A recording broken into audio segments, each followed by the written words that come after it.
The honest trader in a bustling market town, surrounded by high mountains and winding rivers, there lived a trader named Amir. He was known far and wide for his honesty and integrity. Unlike many others in his trade, Amir never cheated his customers or lied about the quality of his goods. He believed that trust and fairness were more valuable than gold, and his reputation reflected that.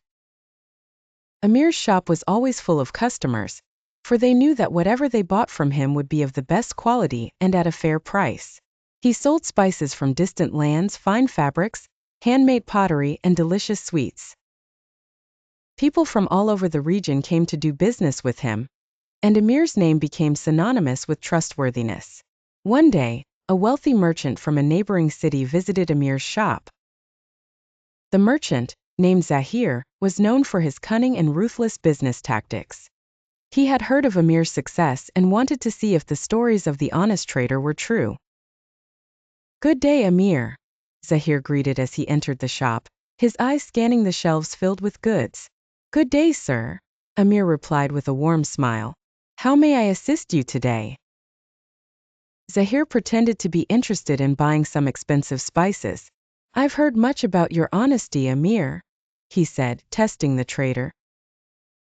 "But I wonder, in a world where everyone is trying to get ahead, what's in it for you to be so honest? Surely, you must lose money by not taking advantage of opportunities." Amir chuckled softly and replied, "I believe that wealth gained through deceit is no wealth at all. It may fill one's purse for a time, but it empties the heart.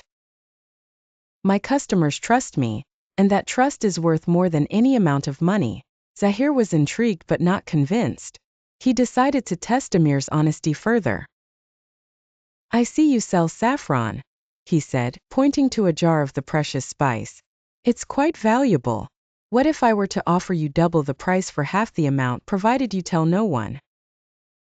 You could make a small fortune in just one sale." Amir's smile faded, and he looked Zahir in the eye. "I'm afraid I cannot do that," he said firmly. "The price of saffron is fair, and I cannot deceive my customers by selling them less for more. It would not only be dishonest, but it would also destroy the trust they have in me."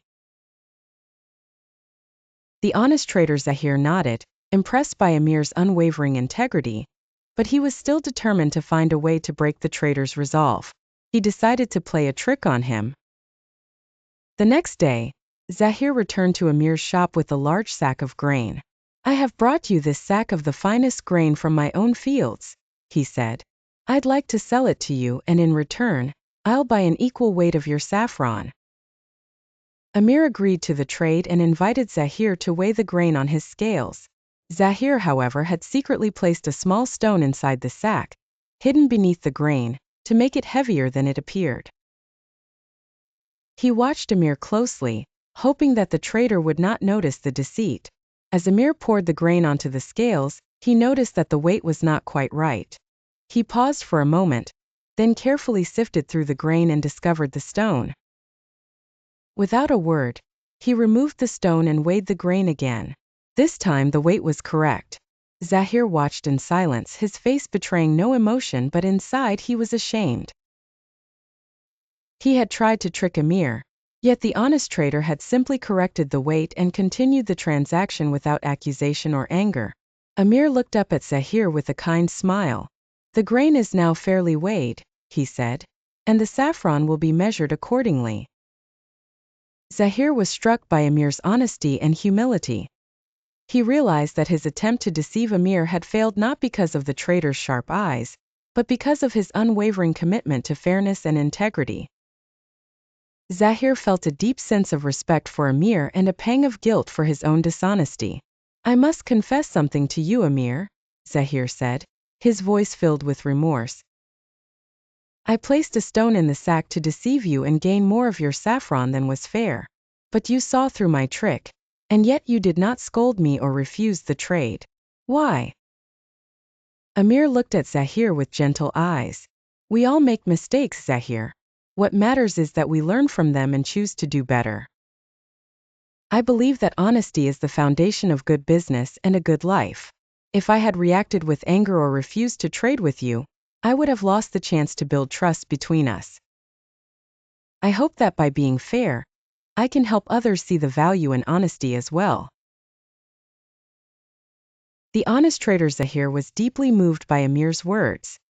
He realized that wealth and success were not measured by how much one could gain through cunning and deceit, but by the respect and trust one earned through honesty and integrity.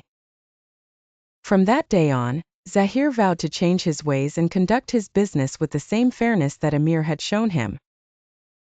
The story of the honest trader and the repentant merchant spread throughout the region, becoming a lesson for all who heard it. Amir's shop continued to thrive, not just because of the quality of his goods, but because of the goodness in his heart.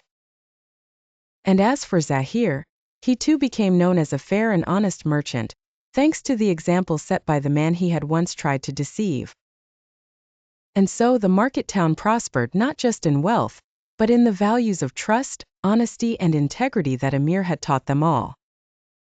The honest trader had shown that true riches were found not in gold or goods, but in the respect and love of those around you.